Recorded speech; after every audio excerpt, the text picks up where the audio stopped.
Gaël Goulevent. Guédo Martin. On est donc associé sur l'EARL La Plâtrelle, une exploitation céréalière qui fait 245 hectares. On a 110 000 m3 de quota sur le bassin de la Seudre moyenne. Au niveau des cultures, on est à peu près à 12-13 exploitations déclarées à la PAC avec principalement blé tendre, blé dur, orge, tournesol pour les cultures de vente. Ensuite, on a aussi des contrats spécifiques de maïs popcorn. On a aussi des productions de semences comme la betterave semence, les trèfles de Perse, les trèfles d'Alexandrie. On a participé à un projet de méthanisation sur lequel on apporte aussi du seigle. On laisse aussi des parcelles pour les melons. Donc seigle et melon, c'est sur la même année. On a aussi des cultures un peu anecdotiques comme la sylphie ou le sorgho en expérimentation. L'irrigation est présente depuis les années 80, même avant, 70. À l'époque, c'était mon grand-père qui avait démarré l'irrigation pour des problèmes d'affouragement quand il y avait encore des bêtes. Ensuite, mon père a continué dans les années 90 sur du maïs conventionnel. L'irrigation aujourd'hui sur l'exploitation, c'est un outil qui permet aussi... Martin est arrivé en installation l'an dernier de sécuriser l'installation d'un jeune agriculteur.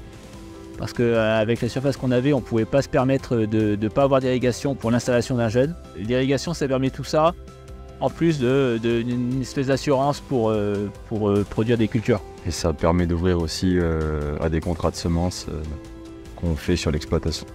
C'est un outil qui est indissociable de la ferme aujourd'hui.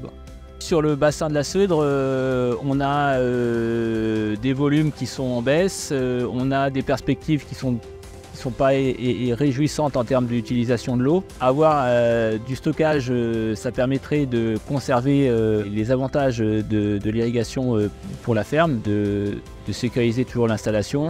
Aujourd'hui, tel qu'on fonctionne, on peut être coupé en milieu de saison d'irrigation, donc pas optimiser nos potentiels de culture, ce qui est dommageable pour l'activité économique de la ferme. Avec le stockage de l'eau, on aurait une meilleure gestion agronomique de l'utilisation de l'eau et pour mener à bien les cultures, sécuriser ce travail-là. C'est sûr qu'aujourd'hui, on nous incite à mettre en place des choses pour l'agroécologie. Moi, l'agroécologie, je considère qu'on en fait depuis très longtemps. On est en sans-labour depuis 99, quasiment systématiquement. On a planté des haies à mon installation, on en a replanté là avec Martin cette année. C'est une grande plaine ouverte, on a planté plus de 3 km de haies. Aujourd'hui, il y a des légumineuses aussi dans la rotation, il y a des trèfles, il y a de la luzerne. On fait des échanges avec des collègues éleveurs d'un point de vue agroécologique et d'un point de vue social aussi et sociétal, on est bien inscrit dans l'avenir. Donc l'irrigation, c'est plus un levier pour améliorer encore cet aspect-là qu'un frein, de toute façon. Il faut faire confiance aux agriculteurs aujourd'hui.